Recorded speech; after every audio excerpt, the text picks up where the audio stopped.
for this event. So welcome to our IIBA Australia event, Influencing Business Stakeholders, Andrew Murphy. Thanks for everyone for making the time for the session. So just in terms of general housekeeping rules, so if you have any questions, please just put in the Q&A and we'll actually go through them all, and we will have a dedicated question and answer session towards the end of the presentation. So we'll work through all the questions. In terms of welcome, so I'd like to actually welcome, so not only though the Melbourne branch is actually hosting the session, would actually like to welcome all the other chapters to this event. So thank you for joining. It's been one of the benefits of moving towards online webinars, so we can actually get quite a huge audience for our events. So welcome, make yourself comfortable and we'll start off the session.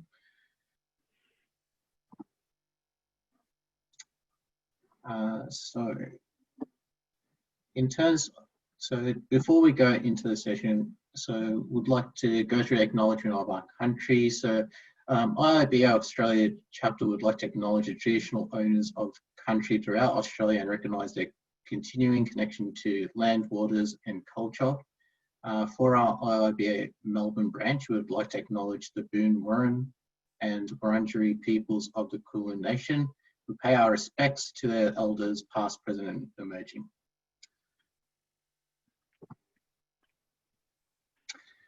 So just in terms of welcome to our Melbourne branch team, so we fit a few of our branch members on here, but it's not all of them, so I'll go through the whole list. So my name's Jonathan, so I am the chair for the Melbourne branch. For our marketing lead, we've got Narendra. For events, so Anchor's been working heavily with Andrew over the past few weeks to help with organising this event, so thanks a lot, Anchor. So Anchor's been events lead for this year. For education, so IIBA Melbourne, as per other chapters, also run their own study groups. So Tim Rathwell heads up as the education's lead. In terms of other names that unfortunately did not make the slide was, for BAPD, we have a dedicated lead for that, so that's Michaela Williams. For finance, we actually have Joanna Wilson. And for operations, we have Min Kai. So we actually have a small team, but they're actually very experienced, and they've definitely helped put together quite a lot of events over the past few years. So thanks a lot to the team. If you're interested in volunteering for our Melbourne branch, by all means, please contact us on this below email address. So with moving on to online, it's actually good to give you an overview of how each of the branches are, the activities that they're going through with education, and especially study groups. So though we are all online, we actually are running study groups in each of the chapters.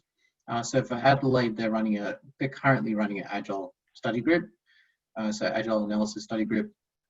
They'll run from May to June. Brisbane are currently running a BABOK study group, finishing up in July.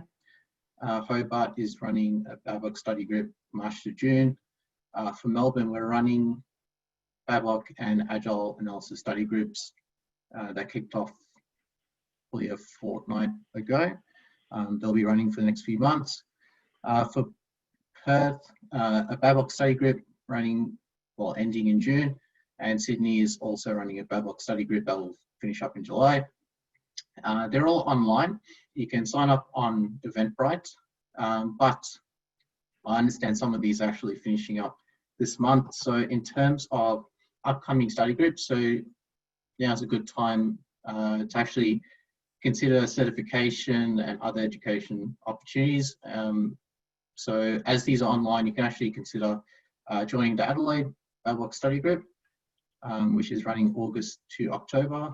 And they've also got an Agile Analysis study group running from September to October. Melbourne again will have another cycle of study groups for BABOK and Agile analysis. September will be the commencement date, and Perth also has a BABOK study group. I hope everything's been captured here, but keep posted on the IIBA Australia Eventbrite account to see what's available. They are run virtually, so you are more than welcome to join the study group that suits your needs. Okay, so before we kick off, so this is what I do in my normal events, but I will have to read off my phone, make sure I got the introduction for Andrew correct. So welcome to Andrew. Thank you for actually developing this slide pack, and I know it's been a few months of us discussing. So Andrew actually met with us back in our last in-person event back in February for the IIBA Melbourne branch, and he introduced himself. So it's been a few months since we actually kicked off the event. So for tonight, so Andrew is going to be focusing on great BAs need to know how people work and exactly what is required to influence and motivate them. It's an important part of a BA's role to actually understand your stakeholders, how to work with your team members. So this is a challenge that's more important, especially with moving towards the remote environments. So we need to be able to work out how to manage our stakeholders, and also with the move towards remote environments, how do we deal with lack of context and reduction of information? So in this session, so Andrew will go through a 5-step influence framework that'll help managing big and small problems. Group and individual troubles, simple and complex influence changes. So very useful for junior BAs right up to senior BAs, team managers. So thank you, Andrew. In terms of background for Andrew, so he's got over a decade in professional software engineering experience with a passion for leadership and communication skills. His main focus is on how we can be better entrepreneurs and leaders by focusing on learning skills most of us don't, communication leadership skills. It's one of the areas that all of us always strive to improve on. Originally based from the UK, now based in Australia, Andrew has consulted, performed workshops, and developed software for clients across UK, Australia, New Zealand, and the United States. So without further ado, would like to introduce Andrew to our event. Thanks, Andrew. Thanks, you can have control of it. Perfect. Thank you very much, Jonathan. We've had quite a few people in the chat saying where they're from. We've had Brisbane, Adelaide, Sydney, and we've got Wellington as well. If anybody's not from one of those places, just put a message in the chat. It's always interesting to see where people are from. I always like knowing. Oh, Brisbane, cool, awesome. Okay, Melbourne, obviously. Hobart, amazing, amazing. Canberra, Perth, Wagga Wagga, perfect. We most definitely have both a national and international crowd. This is great. Oh, good to see. So today we're going to be talking about these things. I always like to start these kinds of discussions with a stage setting conversation to start with. So I always like to ask the basic fundamental questions of what the thing is that we're talking about and why it's important. Because I think without really starting from that ground level, we can end up veering off in different directions. So I'm just going to spend a few minutes talking about that. And then I'm going to get into the main content of what we're talking about today, which is the difference between data and information and how that plays into something called somebody's internal narrative, which is part of this 5 steps that Jonathan talked about in the beginning. And then we're going to run through some examples and hopefully explain the way that I think about influence with dealing with other human beings, because quite often we get caught up dealing in technology, we forget that there's other humans in the process. So I normally do these things in person, and it's so much easier to do the networking before the event, and have a drink, have some food with people, and kind of become something other than a face on a screen. So I'm sorry that we can't do that. It's one of the downsides of doing this remote. The benefit is that we get all these people from all these great different locations. So, we've got to always look at the positives in these things, and the fact that I can't have a glass of water and some food with some of you means that I get to be in front of the rest of you. So in terms of who I am, this is pretty much it in one slide. I started writing software when I was very, very young. 8 years old was the first time I wrote my first line of code.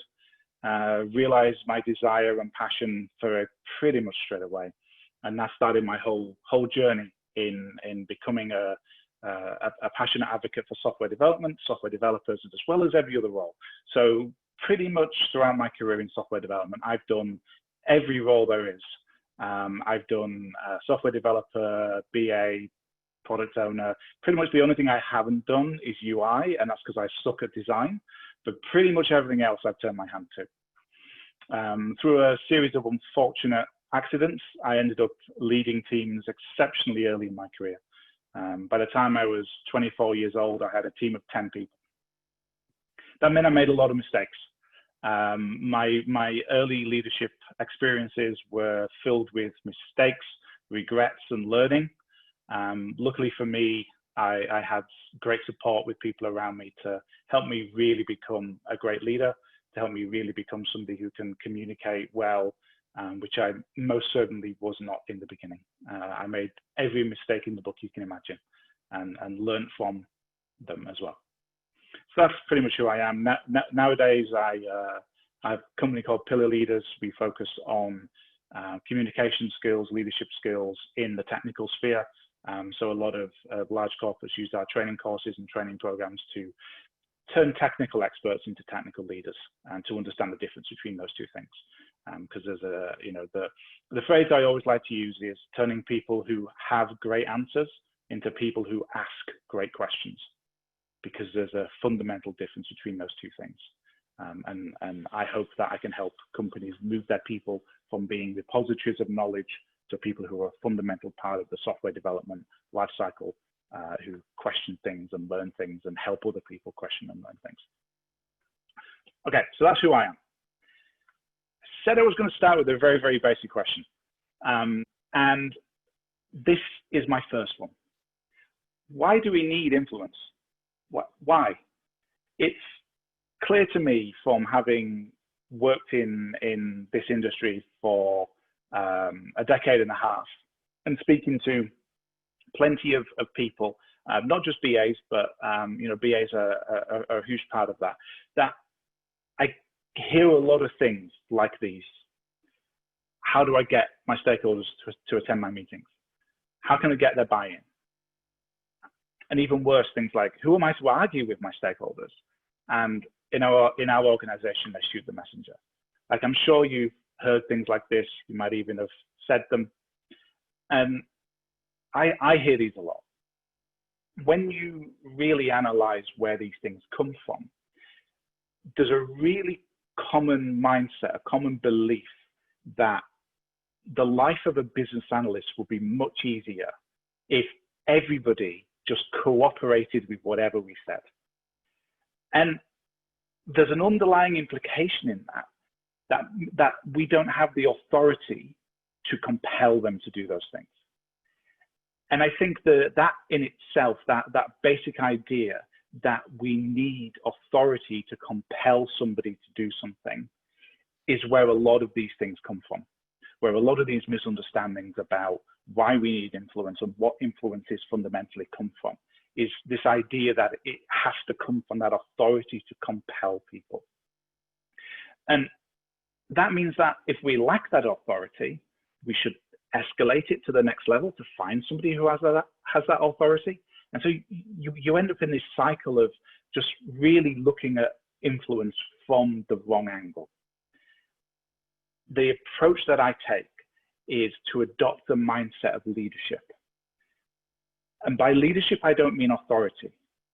I mean the idea that we're responsible for the outcomes of what we're doing. We're responsible for our relationships with other people, and we're responsible to help them understand why we need the thing we need, and to put it in a context and a way that makes sense to them. so that we're influencing not from a position of authority, but from a position of leadership, which is two different things. But to do that, we need to empower ourselves. We need to make sure that we give ourselves permission, we have the right mindset, and we have the right skill set to have that leadership mindset. There's one thing that I want to introduce to you, or maybe not introduce to you. Let me just see, I'm just going to do one of these polls. So there's a concept called the locus of control. And you should have a screen that's just popped up and asked you if you're aware of this concept called the locus of control.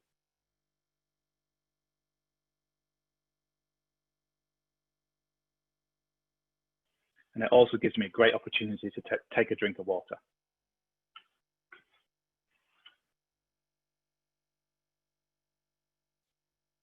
So just got answers coming in.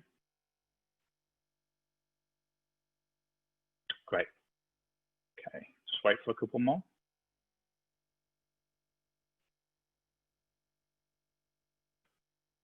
So what we got here was 20% of people roughly are aware of it. 64% of people aren't. 18% think maybe they've heard of the concept. So I'll explain what it is.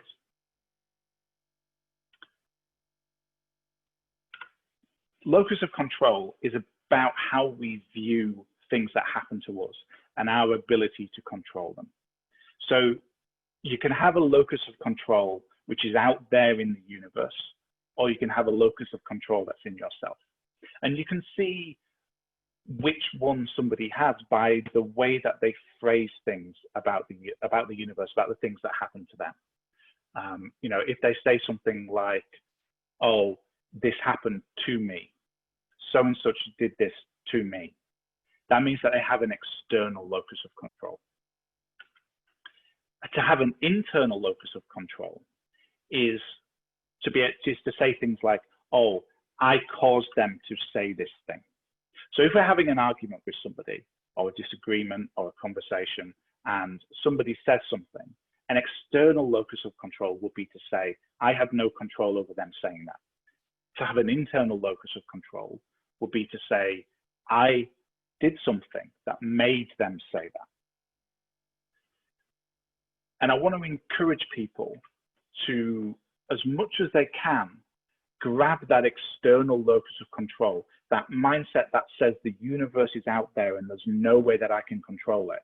And I want to encourage you to move that locus of control inside so that you can say to yourself, what things am I doing that make people do the things they're doing? What things am I not doing that make people do the things that they're doing, or make them not do the things they're doing? So that mindset is the first part of this leadership exercise, this moving away from influence with authority and influence through leadership. Because leadership doesn't have to be a title. Leadership is all about a mindset.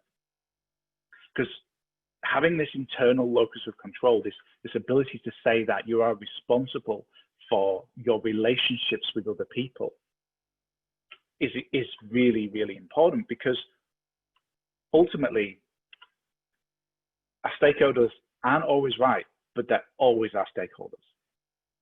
We can't do anything about the fact that they're involved in the projects that we're involved in.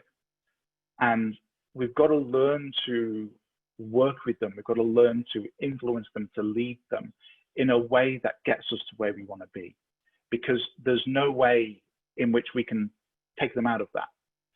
So Anna's just asked a question, blame versus responsibility. It's not, locus of control isn't necessarily about blame versus responsibility. I guess in a way, if we're talking about one of the examples I used, it is, instead of blaming somebody and saying they did that thing, it's taking responsibility for your relationship with them. I think that's definitely one way to look at it. It's just being responsible for our relationships with people, because we can't remove stakeholders from projects as much as we'd like, and so we've got to find a way to manage that. We can't just throw our hands up in despair. We've got to find a way to influence people so that we can get our jobs done as BAs. So, second fundamental question: What is influence? If I've just spent a few minutes convincing you that it's important and convincing you that it's something that you need, then we probably should have an idea of what it actually is. So I'm just gonna run another poll. So what do we think influence is? Is it persuasion? Is it manipulation? Does it come from authority? Hopefully I've convinced you that it doesn't come from authority. Or is it something else? Choose the opportunity for another drink of water while we wait for the answers to come in.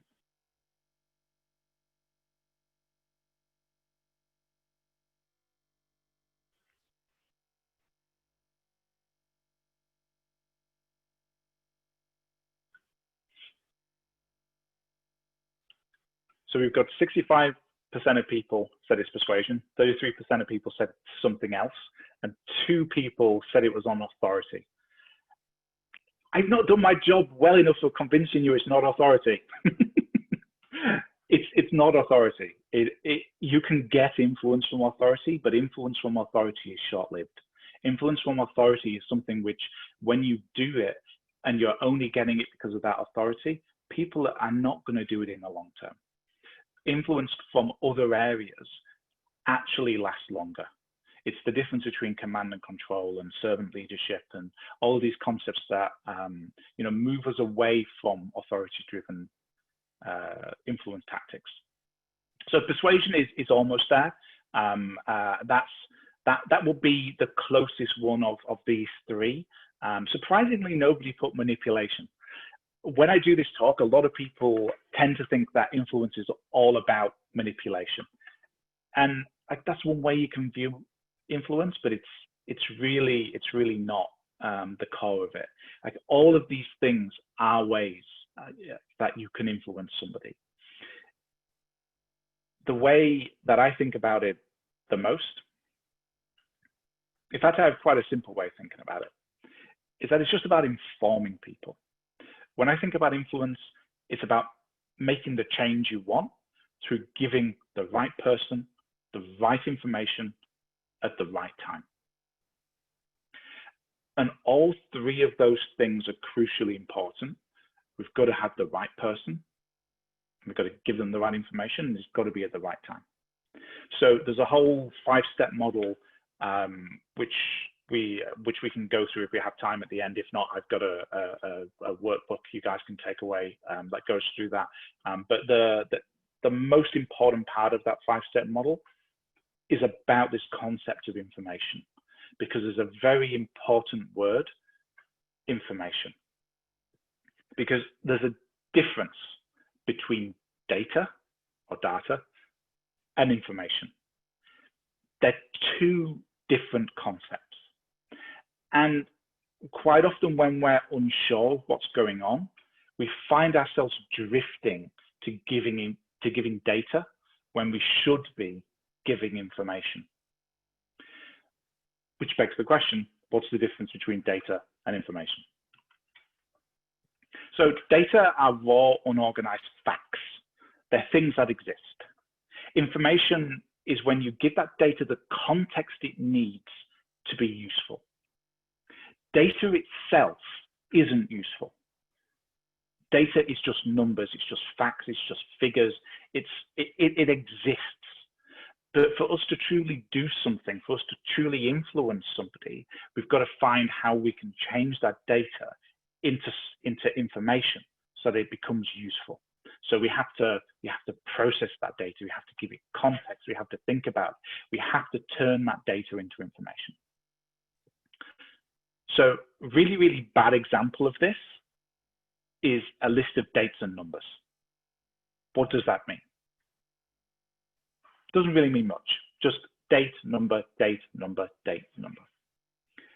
You've got to have so much context around that to understand what those things mean. We could make that a little bit better by plotting them on a graph. We're starting to take this data and turn it into information, but it still needs a lot of context around it for you to understand that graph. So an even better way of doing that is to have a graph and have a projection and then have supporting explanations on what that means, an interpretation of it. You can probably guess what example I was thinking of when I wrote this. We've all been looking at a lot of graphs at the moment. We've all been looking at a lot of curves and logarithmic growth. And that's what I was thinking about really was, you know, when you start seeing those first few numbers coming through when this whole thing kicked off, they don't mean much because they're just data, but you start putting context around them, you start showing them in different ways, in different formats, with different graphs, and things start making sense because we've turned that raw data into information. Now, there's a mistake we can make when we do this, which is to get the balance wrong between giving too much information and not enough information. So I just want to talk about both of those concepts, because if whatever we don't say to somebody, whatever information we don't give to somebody, gives them room to misinterpret. If we're trying to craft an understanding in somebody else's head, if we only give them bits of the story, then they're going to fill in the bits of the story with things that are part of their own internal context, part of the things that they understand about the world. And I'm sure we've had this happen plenty of times on projects where we've given some information to somebody. Say we're building a boat or a ship, and we have this idea, this concept in our head of what this boat is going to look like. And we explain that to somebody. We put it into words. We turn this raw data into information, into words that we're explaining to somebody. And we think that they've understood it. We think that they've got exactly the same picture in their head. You know, it's this size of boat, it's this kind of thing. And then later on in the project, this happens. They've misunderstood. And they've got this idea of, we're not going to build this simple basic sailboat, we're going to build this yacht. And that isn't what we intended. Because when we translated that data into information, we didn't fill in enough gaps in their own knowledge, in their own context, to give them the same understanding that we had. In order to be able to get that same picture across, we had to understand where they were at. So I'm just checking what my next poll is. Yeah, okay, cool. The balance here is that there is such a thing as data overload, which is where we skew too far one way. So if we don't give them enough information to fill in their gaps, we've failed. And if we give them too much, we've overloaded them. So there has to be something in the middle there that allows us to understand how much data we need to pick up, turn into information, and give to them. The answer to that is something called internal narrative. Now let's just do another quick poll. How many people have heard of the concept of an internal narrative?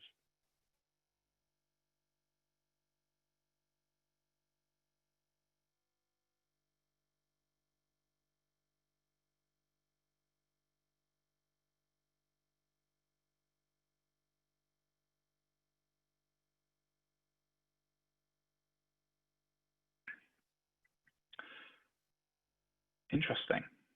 So we've got quite an even spread here. I'll just share this poll. So we've got quite an even spread of people. We've got 33% of people have heard of it.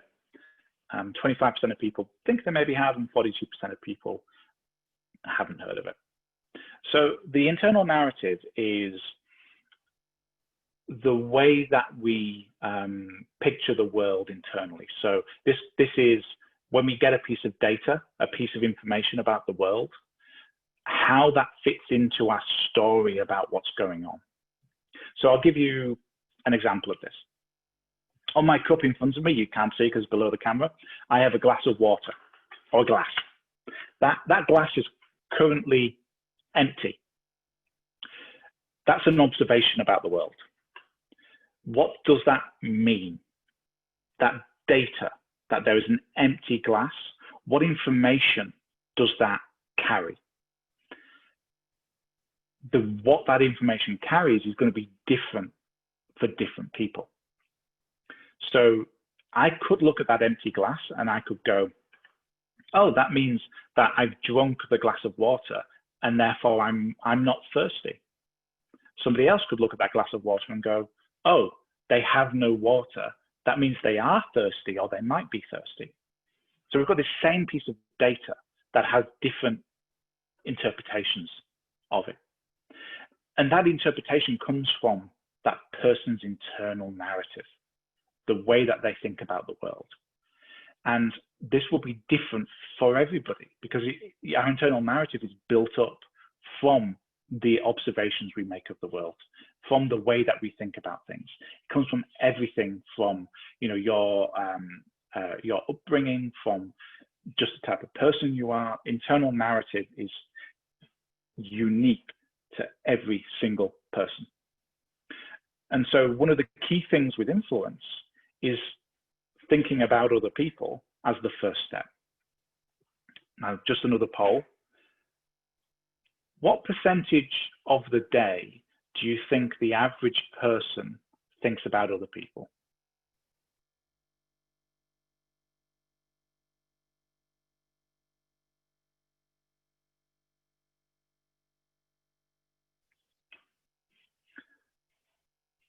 Quite a few answers coming in on this one. Wow, this poll has the quickest response rate of the ones I've done so far. This is obviously very contentious.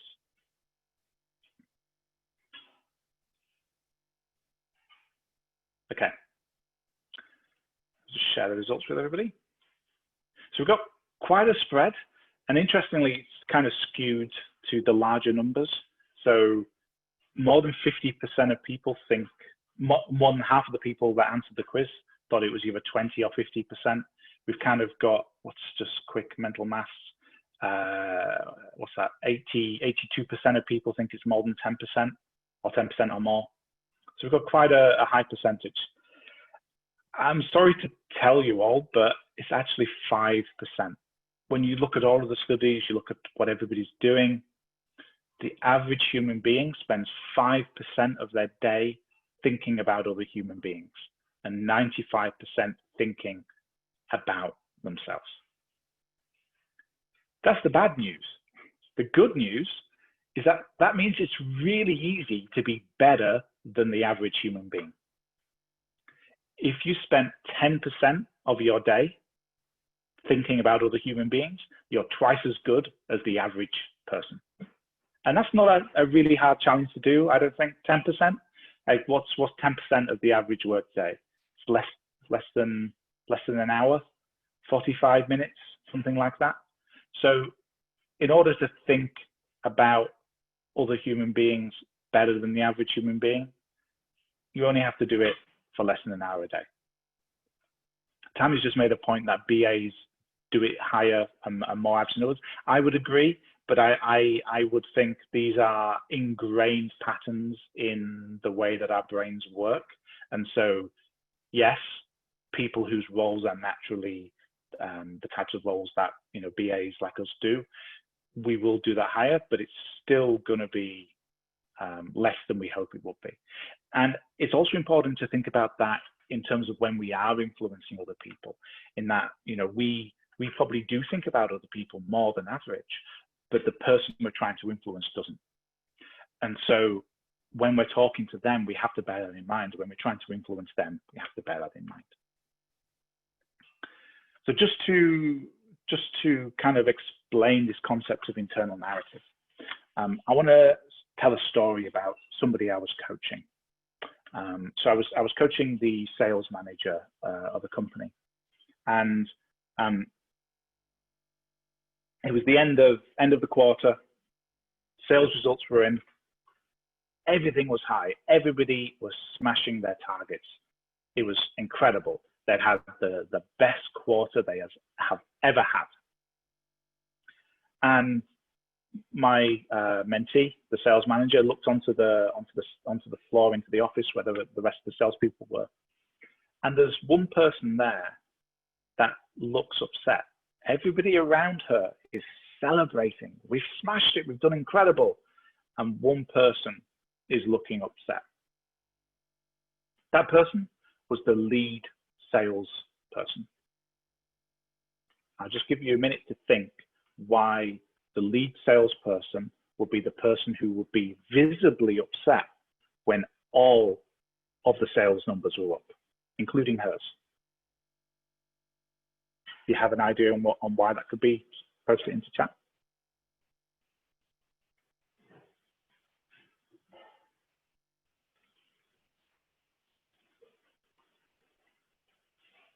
Have to share the bonus. I like that.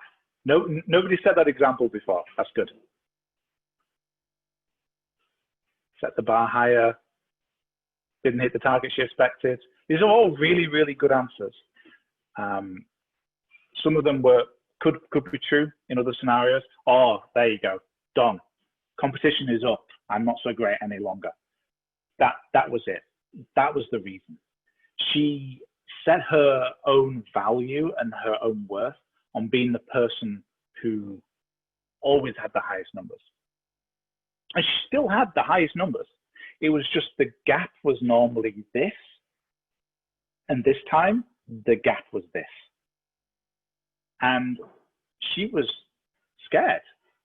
She didn't know what that meant for her. Was she not as good as she normally was? Did this mean that somebody else was going to get the lead role? Does this harm her promotion prospects in the future? All of these thoughts were running through her head. And it's really difficult when you're looking at somebody and you're looking, out of your office and you see somebody's face and you see that they're visibly upset. It's really hard to know why. You can take guesses, and we had some really, really great guesses. But the real answer is to talk to them, to have that conversation, to have a chat. Now, internal narrative, this way that we view the world, is a really hard thing for somebody to share with you.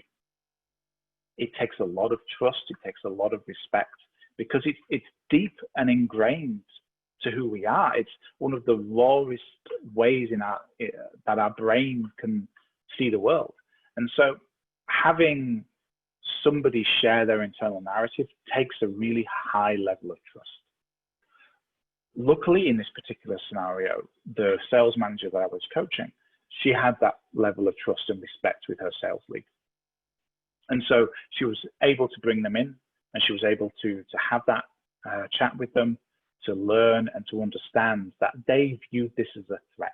They viewed it as this was an opportunity lost for them in their potential promotion future.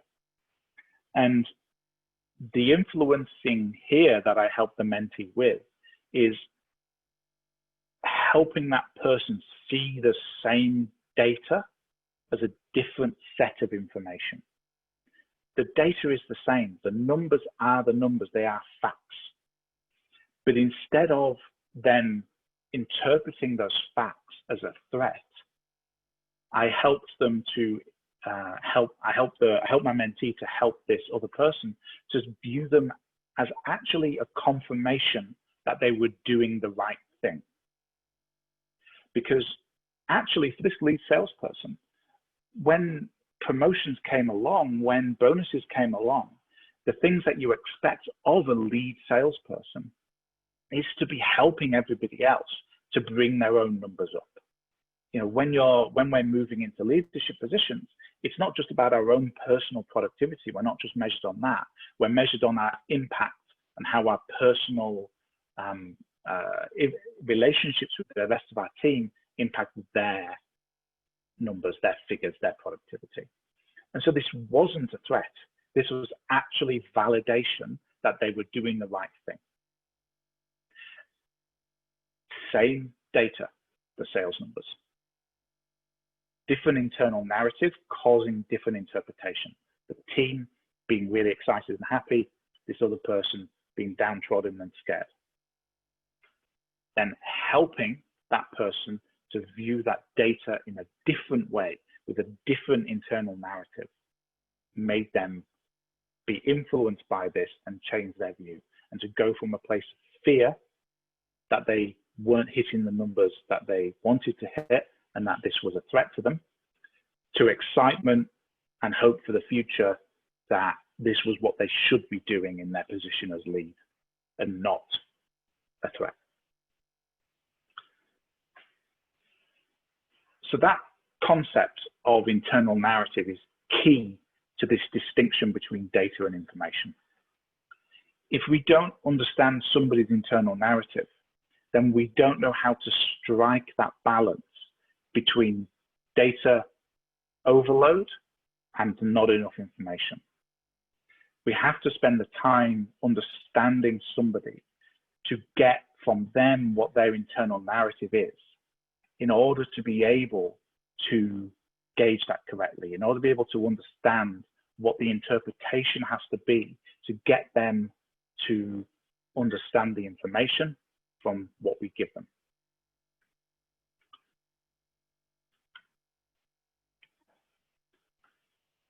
That's pretty much it.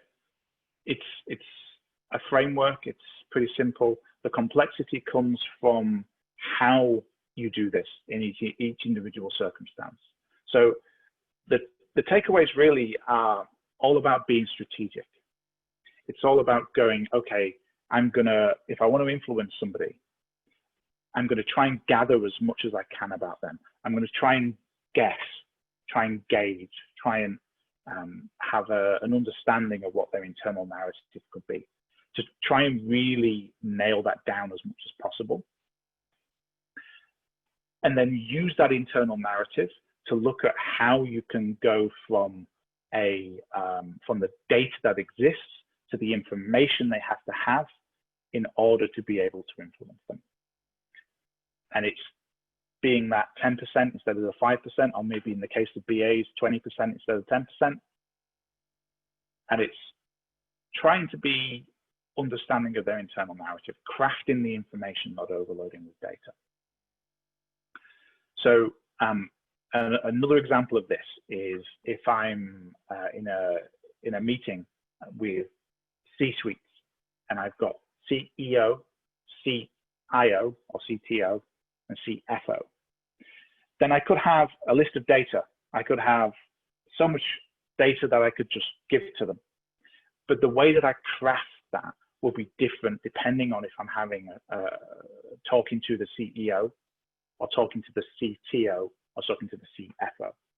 The CEO is likely to care more about what the end objectives are, what the benefits to the business are, what the return on his investment is going to be.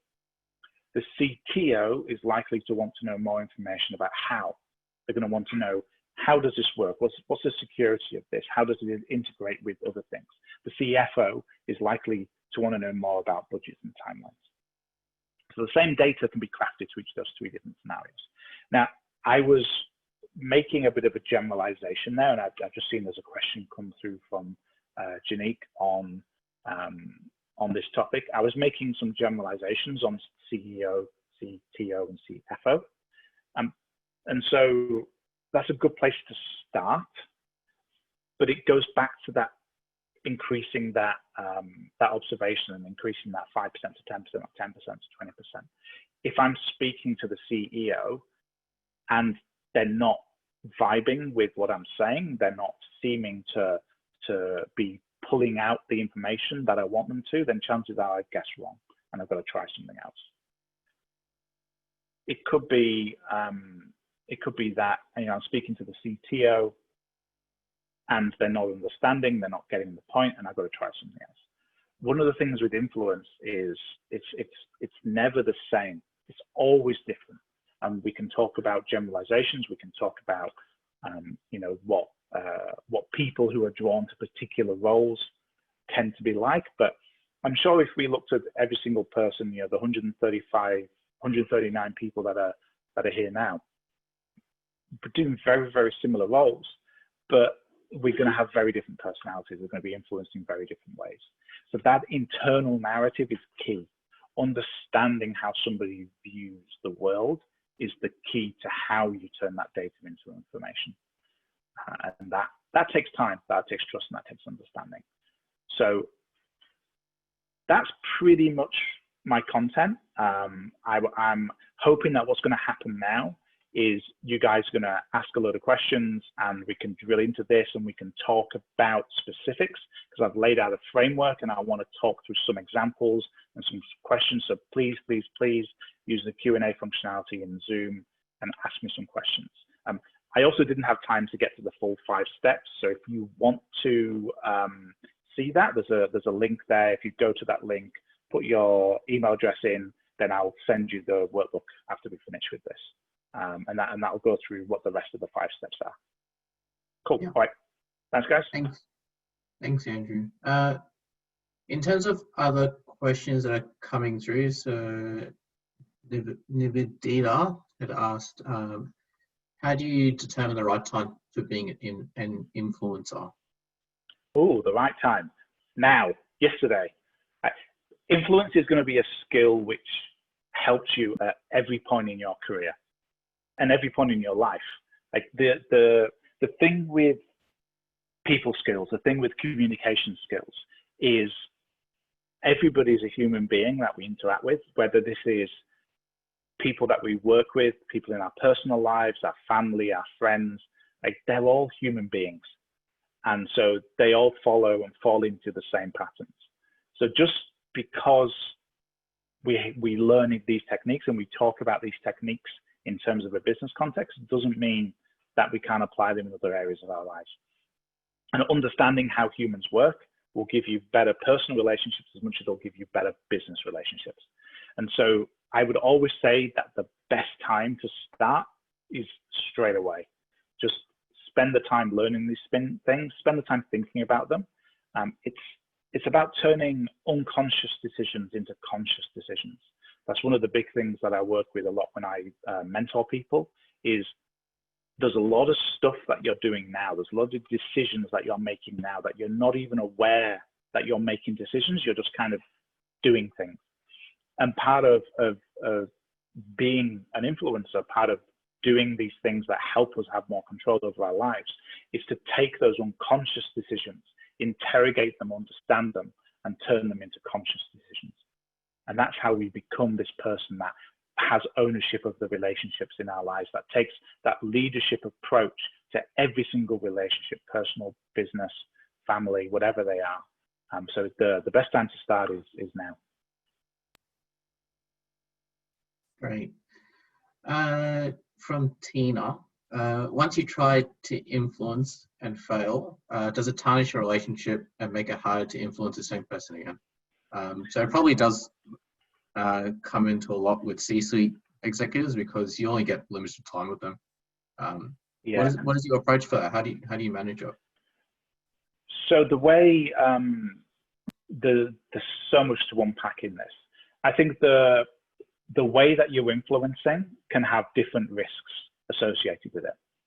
So if you're trying to be that direct, authoritative influencer, then it has that chance of backfiring much higher than if you're trying to be another type of influencer, somebody that tries and understands, tries and crafts the information, tries and understands the internal narrative. So doing it in the right way is less likely to have that backfire. It's less likely to tarnish the relationship. It still can happen. I think the fact is that any time we step outside of our comfort zone, there's always the chance of something backfiring, always. There's never going to be a point when you execute everything perfectly, because it just doesn't happen. We're human beings. As much as we understand techniques, as much as we try and think of every opportunity of how things could go wrong and try and mitigate them, things are always going to happen. So it can go wrong. I would encourage you to look at how these techniques, how these things mitigate and reduce the risk of that. Like if we're influencing from a position of internal narrative, or influencing from a position of empathy and understanding and not authority, then it's less likely to backfire. Still could, but less likely. Right. From Jacques, can you recommend any resources on information crafting and techniques? Sure. So if you have a look at that website I linked to, there's some great stuff on there. We've got some free resources on there. We've got a podcast on there, some stuff to go through that. There's, if you connect with me on LinkedIn as well, there's a few videos that I've done, so a few talks that I've done other places which I can share on that kind of thing. It all starts from that internal narrative though.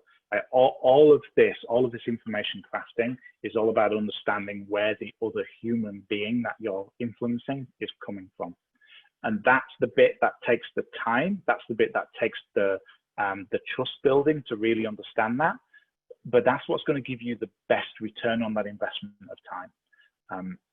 One of the things that I work a lot with technical leaders on is, if I've got a really big change, a really big announcement, the worst possible thing you can do is to make that announcement in a group of people for the first time, because that doesn't give you that opportunity to individually work with people and to individually influence them and to get them on side before you'd make that big announcement.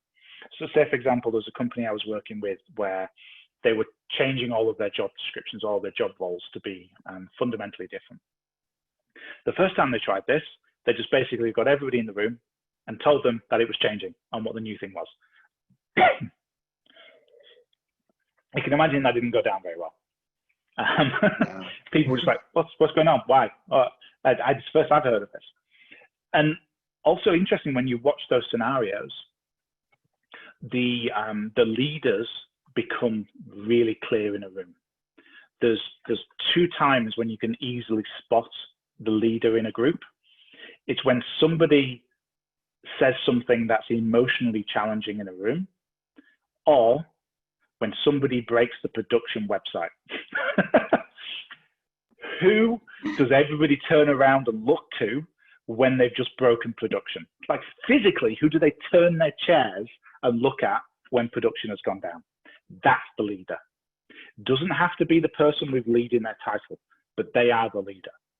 And if you're going through any kind of big challenging change, those are the people that need the most effort and the most focus, because they're the people that everybody will quite literally turn to and look for guidance on whether this is a good thing or a bad thing.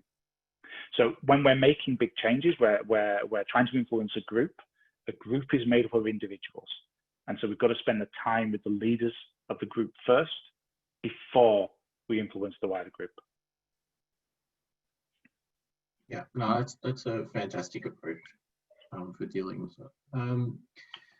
Next question is it worth validating the internal narrative of your stakeholders? Because quite often the stakeholders themselves won't have realized it or would not have understood it. Most people don't know their internal narrative. They just don't. Most people are not self-aware enough to know what their internal narrative is most of the time. So the two parts to that are, is it worth validating? Yes, 100% yes. Guess is a good place to start. And you can make some generalizations based on somebody's role, somebody's the way that they've worked with you before, the way that they try and influence other people. We can make guesses on what their internal narrative could be, but it's just a guess. And so, yes, it's worth validating. Some ways you can do that: just take a scientific approach, have a hypothesis. You know, maybe this person's internal narrative is X, and then ask yourself a question. If their internal narrative was X, what data could I gather? What question could I ask them? What could I observe that would prove or invalidate my hypothesis? And just take that scientific approach of have a hypothesis, do some experiments and say, this, if I did this and this happened, then I'm right. If I did this and this happened, then I'm wrong. And then just use that approach. It takes time. For somebody to share their internal narrative, they've got to A, really truly understand it themselves, and B, trust you enough to share it. In that example I gave with the sales manager and the sales lead, there had to be deep implicit trust between those two parties for that sales lead to share the fact that she felt threatened by this data. There had to be a really high level of trust. If that wasn't there, then you would have to go through this approach of having a hypothesis, testing it, working it out until you got to the point where you were pretty close and you could use that in your influencing techniques. Thanks, Andrew. So next question we'll focus on. So the book recommendations, so Andrew said that he will share some links, but also you can add them to LinkedIn for those items. So yes, there was a few questions about the links, so just please add Andrew and you can contact him. How do you know you're being, yep, sorry. I was just going to say, anybody who's interested in the links as well, if you add yourself to that URL that I put up, I'll also, as well as including the workbook, I'll also include some links to some useful resources. Yeah, thanks, Andrew. Next question is, how do you know that you're being effective as an influencer? Are there measures or indicators for this? Are you getting the outcomes you want? When you're trying to influence somebody and you're effectively trying to change somebody's behavior, that's what influence is. At the end of the day, you're trying to change what somebody's doing. Now, there's a talk that I've done elsewhere on communication techniques, and I go through a whole structure of how you do this, but effectively it boils down to three things: think, feel, do. Are they thinking what you want them to think? Are they feeling what you want them to feel? But fundamentally, are they doing what you want them to do? And that's really your measure of whether or not you're successful, is have you changed the way they think about something? Have you changed the way they feel about something? Or are you changing the behavior that they're doing at the end of the day?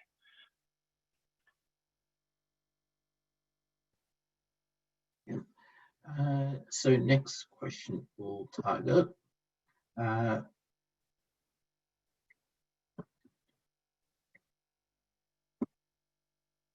Sorry, I'm scrolling on the screen. What techniques can you use to get a buy-in from technical stakeholders if you are the BA on the project? So I guess for this one, the specific item is technical stakeholders. So at times they have their own challenges, just like any of us with personalities. But yeah, in terms of technical stakeholders, how do you get their buy-in? Sure. So it's pretty much the same approach. It's just their internal narrative is going to be different. And you can take a guess.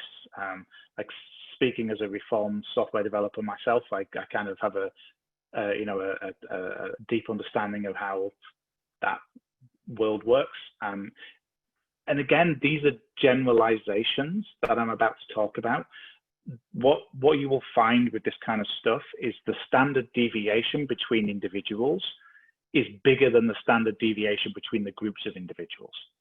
And what I mean by that is within technical stakeholders, the difference between two individuals on average will be bigger than the difference between non-technical stakeholders and technical stakeholders as groups. So these are generalizations, but they're a good place to start. Most technical people will be influenced by either the actual raw data or information, or they'll be influenced by authority.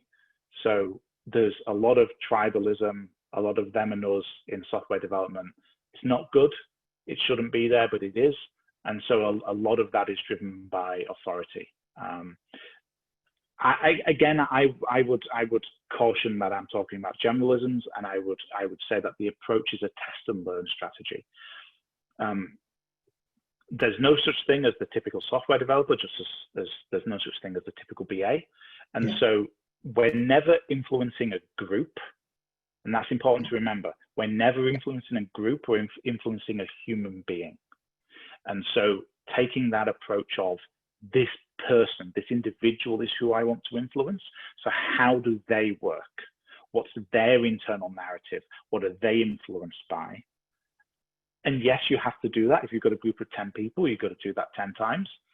Sucks, but you've got to do it 10 times if you want to get the best result. No, that's a great answer. Uh, Next question is, have you ever experienced a situation where you failed in influencing, even though you've crafted the message well? Do you know what went wrong? Yeah, all the time. So again, you know, the fact is that this is a difficult, complex topic. This is one of the techniques. Like, there's so much to learn in influence. There's so many ways in which you can influence people, and this is one part of the overall journey. So the difference between data information, the concepts of internal narrative, that's part of influence. There's wider things. There's you know, for example, there's been times when somebody, like, if I said to you, Jonathan, you're fired, you've got the data, you understand what it means, it just sucks. Yeah. And if I want to help you and influence you, I've got to work through that emotion first before I can help you. And so this data, information, internal narrative concept is part of the wider journey of influence, part of the wider concept. And so generally, when you fail at influence, it's because you're focusing too much on one area and you're forgetting about the wider areas. Sometimes that means you've got to go back to the top. You've got to go back to, you know, giving people more information that helps to change the way they feel about something. And, you know, in that example, you're fired. You know, it could be about making sure that we've positioned the fact that, you know, we're going to help you and support you. You know, we're going to give you a great reference. Oh, and here's three places you can apply for that I've already spoken to about you. So it's, yes, there's plenty of times when you can fail, and most of the time it's because of this internal narrative, but there are times when it's not. And again, the 5 steps goes through that in quite a lot of detail. Yeah, no, I agree. I will go off. So next one has been open for all. So how do you personally balance your own bias when influencing stakeholders? Do you have a cycle or checklist to make sure what you're conveying to a stakeholder is actually without your bias, you're not pushing a particular view? Yeah, so self-awareness is really, really key here. It's funny because self-awareness is, it doesn't sell well as a concept.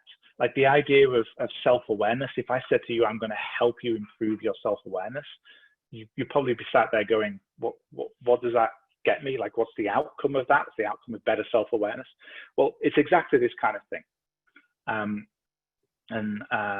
You know, in the vein of emotional intelligence, in the vein of becoming more emotionally intelligent, self-awareness is one of those key aspects of understanding yourself, understanding what your own biases are, and understanding what your own internal narrative is, because biases play into your own internal narrative.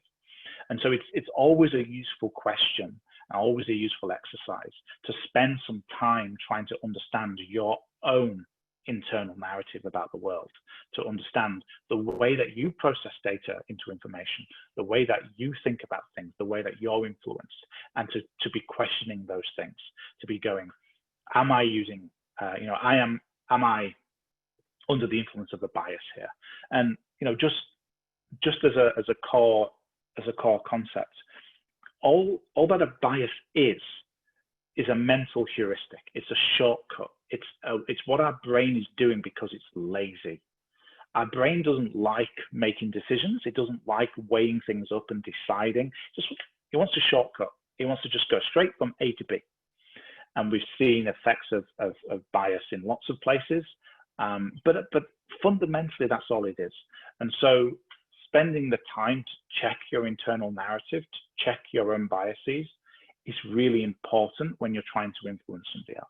So what I would encourage here is, if you're worried about that, if you want to make sure that you're not as much as you can being biased, is just to have as much self-awareness, as much self-honesty as you can, and try and describe to yourself what your internal narrative likely is, to try and describe to yourself what your biases likely are, and then to check whether or not you're jumping from A to D with a bias, or whether you're actually comfortable that A leads to B, leads to C, leads to D. It takes time, it takes self-awareness, it takes slowing down. A lot of these communication techniques is about slowing down. It's about not getting that email, hitting reply and venting onto your keyboard. It's about taking a step back, asking yourself that I'm just going to do this thing slower. Yeah, great. I'll be mindful of time. So it's 7:10. We'll give it another 10 minutes. So we'll close off the session in 10 minutes. So we'll go through a few more questions and then we'll close off on the slides. So there's another question there is often a comparison between influencing and negotiating. How do you think they are differentiated? That's a really good question. I'm just thinking through that now. My initial instinct is that negotiation is a subset of influence, but that's just my initial instinct. I've not actually thought about that in a lot of depth. I probably need to spend some time thinking about that. So for me, negotiation tends to equate to a longer term dialogue of influence. So when you've got two people who are sharing data, sharing information, trying to influence each other, trying to change people's internal narrative. Whereas influence could be a one-time projection, a monologue and not a dialogue. So is a TV advert negotiation? No, it's influence. That's what it is. It's not negotiation because you don't go back to the TV advert, unless you're shouting at your TV screen. It's not a dialogue, it's a monologue. And so my initial instinct, and I need to think about this some more, is that I would think of negotiation as a long-term two-way dialogue of influence, yeah. Whereas influence itself is could just be a monologue, unidirectional thing. Could be. The best influence isn't, but it could be. Yeah. I'll just go through the list again.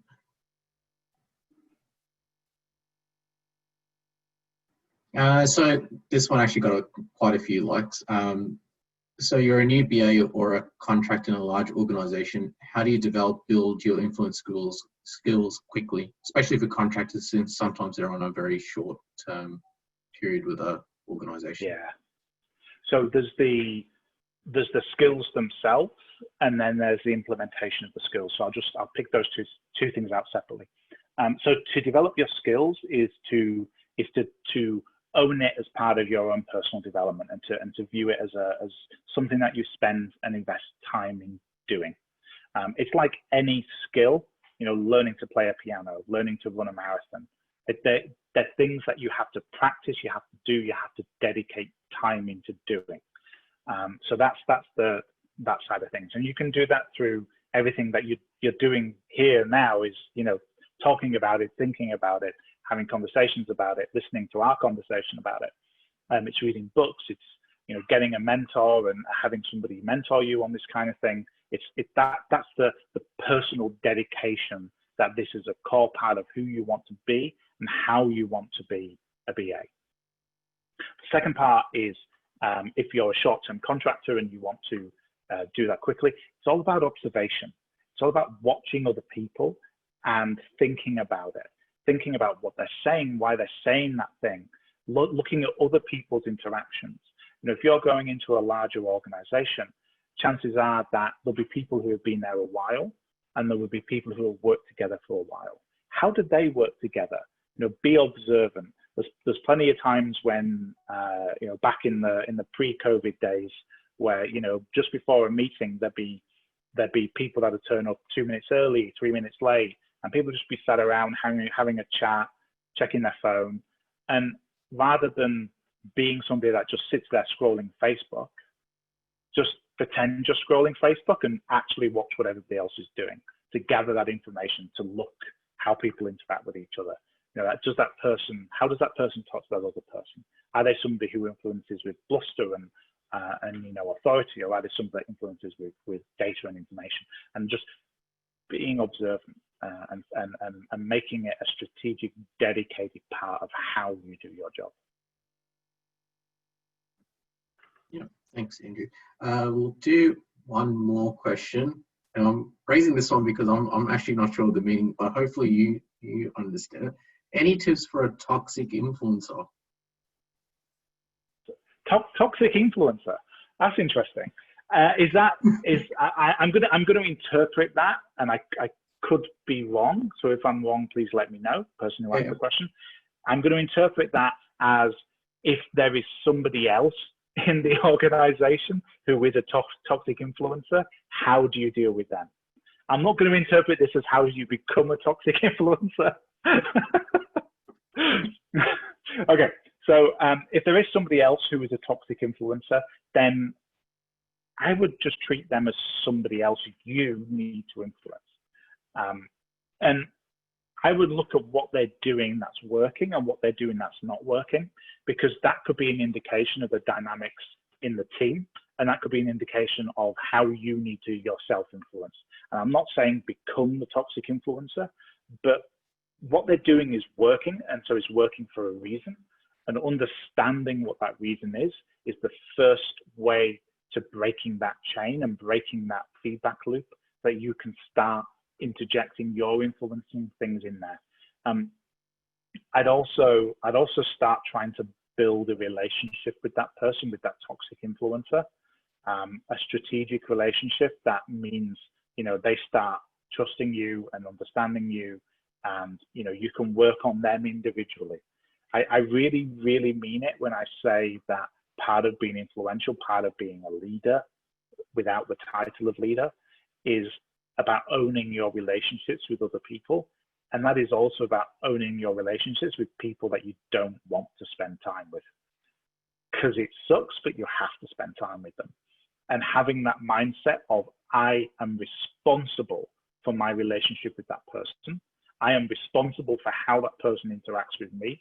That's going to help you get into that mindset of influencing them. It's about that locus of control we talked about earlier, not blaming them and saying that it's their fault that they're doing what they're doing. It's moving that locus of control into yourself and having ownership for what they're doing and saying, I have the power to influence them. I love the response. So I think we'll wrap it up at that time because we are close to finishing up the session. Is it all right if I try and get access to this screen? Okay, lovely. So again, thanks a lot, Andrew, for running this session. It was really appreciated. A brilliant turnout from everyone on the line. But thanks again, Andrew, for your help with this event. You're welcome. We'll share all of Andrew's details in the slide pack after this event. But we'll wrap it up, and just to finish off, would like to brief you on the upcoming events. So IIBA Australia is actually running online web sessions basically on a fortnightly basis, so you'll have plenty of content to join in on. So event 1 is Going Ape, Becoming a Master Influencer. So that's on the 1st of July, presented by Phil Slade. And event 2 is How to Facilitate in a Virtual Environment. So that's on the 15th of July. Tickets will be on Eventbrite, so feel free to register into those events. But thank you all for joining this event. Thanks again, Andrew, for your time. And thanks to everyone for joining and attending and participating in the polls and questions. We really appreciate it. Thanks again, everyone. Yeah, everybody feel free to connect with me on LinkedIn, ask me any questions if you, because there was plenty of questions we didn't get to, so feel free to ask them directly to me on LinkedIn. Yeah, we'll try and capture them all and we'll send it to you as well. Perfect. All right. Thank you. Thank you all.